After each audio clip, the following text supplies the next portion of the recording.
Qual que é o DNA que você deixará para as próximas gerações? Seja muito bem-vindo a este canal, sou Gui Saraiva. Nesse canal eu trago conteúdo sobre devocionais, Bíblia e espero ser um mensageiro de Deus para a sua vida. Estava pensando ultimamente sobre qual que é o DNA que nós deixaremos para as próximas gerações. Qual que é as marcas que eu deixarei aos meus filhos, aos filhos dos meus filhos, em relação à vida cotidiana, em relação ao cristianismo, em relação à nossa vida, em relação ao nosso caráter, à nossa conduta. Qual que é o DNA, qual que é a marca que nós estamos deixando para as próximas gerações? Bem verdade que nós vemos que as gerações elas vão se atualizando, elas vão mudando.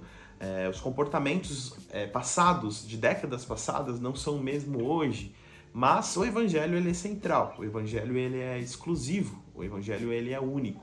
Então, independente da geração, independente de como que esteja o comportamento da sociedade, o Evangelho ele é o poder de Deus. E é a boa notícia para salvar a humanidade, salvar o homem do pecado. Mas eu creio que existe uma responsabilidade nas nossas vidas em marcas que nós podemos deixar como legado para que possa ser seguido pelos nossos filhos e pela geração que nós estamos vivendo. Meu desejo é que você seja impactado com essa palavra, com essa mensagem e com o Evangelho de Cristo para que você possa sim marcar uma geração, para que você possa deixar um DNA para as próximas gerações em nome de Jesus. Quando nós falamos de DNA, nós não estamos falando puramente de biologia, nós estamos falando também de marcas, de contextos que nós deixamos para as próximas gerações. E por que é importante falar sobre isso? O que nós vivemos hoje marca os nossos filhos. O que nós damos de exemplo hoje marca a nossa geração. O que nós fazemos hoje marca o nosso amanhã. O nosso mundo hoje, contexto moderno, século XXI, ele está recheado de muita informação. Nós somos bombardeados de todos os lados com informações.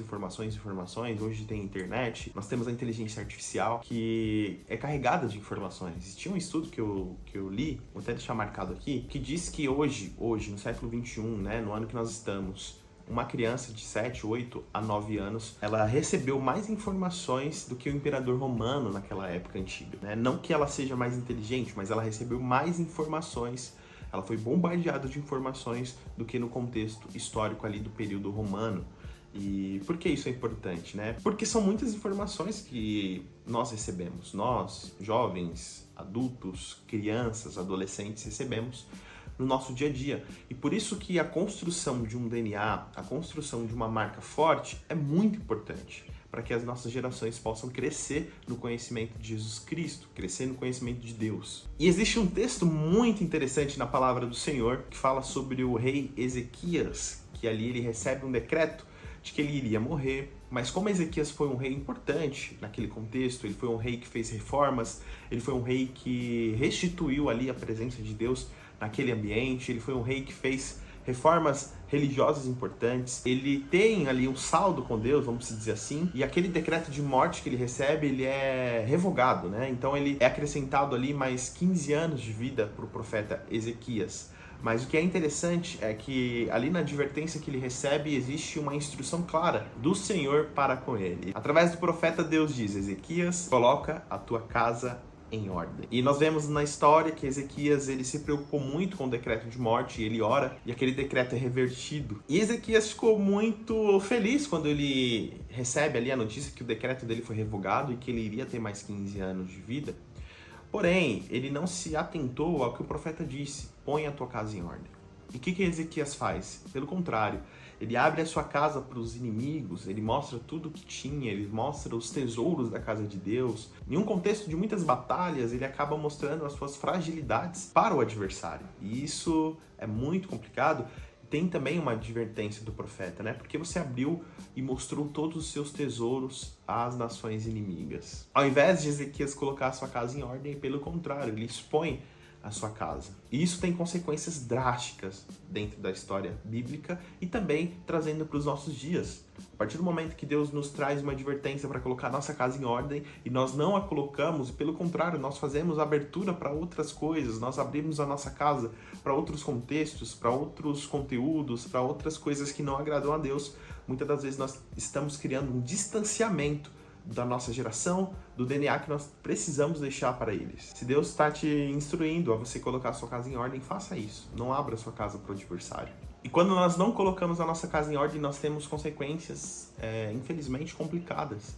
Nós temos ali a história que o filho de Ezequias, Manassés, ao contrário do seu pai, Ezequias, ele foi um péssimo rei.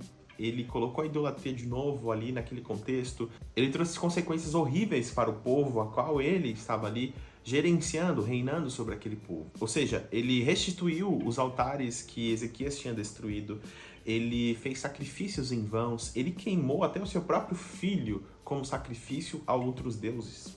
Olha a consequência.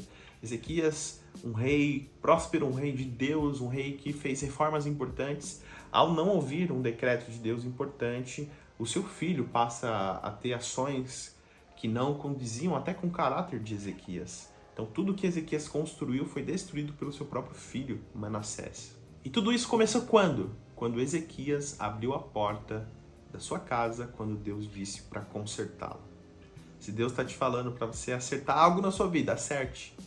Porque é melhor nós estarmos debaixo da proteção de Deus, é melhor estarmos debaixo da direção de Deus, do que nós ocasionarmos situações que vai gerar consequências perigosas para as nossas vidas. Mas os exemplos não param apenas em Ezequias, no seu filho Manassés. Nós temos outros homens de Deus na palavra do Senhor que foram instrumentos extraordinários para a construção da narrativa bíblica, mas os seus filhos não seguiam seus passos. Nós temos o profeta Samuel, que foi um profeta extremamente importante no contexto ali do Antigo Testamento, onde ele unge ali os reis.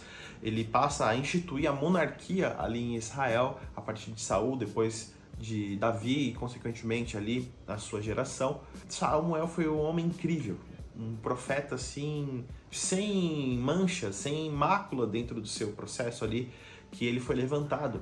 Naquele período, o povo de Israel não tinha uma monarquia, não tinha um rei, não tinha alguém que pudesse representar o povo. E Deus sempre levantava juízes sobre a terra para que pudesse legislar ali entre Deus e os homens. E Samuel foi justamente escolhido para isso. No final da sua vida ali é levantado todos os feitos de Samuel e nada havia que o repreendesse, nada havia que o manchasse. E o povo, ele queria que continuasse daquela forma, né? O povo queria que talvez os filhos de Samuel pudessem dar continuidade ali como juiz, como profeta de Deus. Só que os filhos de Samuel não estavam na condição que o seu pai estava. Por isso foi necessário ter ali as monarquias e exercer um novo processo de governo do povo, porque os filhos de Samuel não estavam sendo condizentes com o que foi o seu pai. Então isso significa que, independente se a gente é homem de Deus, se você é uma mulher de Deus, se você está diante de Deus, se você busca a presença de Deus, você serve a Deus com verdade, se a gente não se atentar para os nossos filhos, para as nossas gerações, nós corremos um grande risco de sermos ali uma geração perdida. Nós precisamos direcionar os nossos ensinos, enraizar a palavra de Deus, o Evangelho de Cristo na vida dos nossos filhos, dos nossos netos, da geração que vai vir após nós, para que possamos ali então cumprir os requisitos que Deus colocou para nós, colocar a nossa casa em ordem. Precisamos colocar a nossa casa em ordem e deixar um legado, uma marca, um DNA importante, consistente para as próximas gerações. E aí eu te pergunto, qual que é o DNA que você está deixando para as próximas gerações?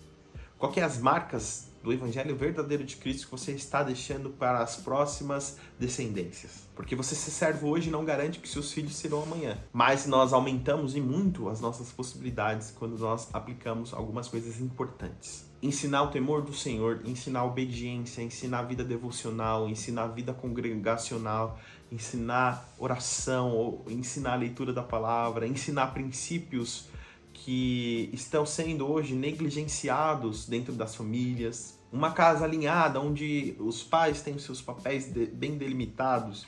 Uma casa onde ela está ali protegida em termos de acesso.